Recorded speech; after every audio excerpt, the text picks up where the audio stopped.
Este poema vase finalista en el tercer concurso de sonetos Hernán de Usero en Puerto Real, Cádiz, y vase publicado a un libro con otros finalistas del cuarto concurso de poesía Rosa Butler.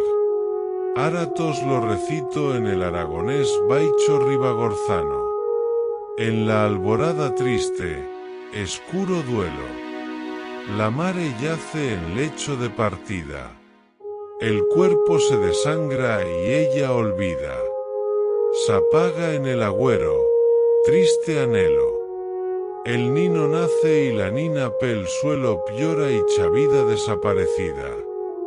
Llega a troser, pero ella enfurecida no ve la luz, con el desconsuelo. En cara queda el eco en la casa vacía.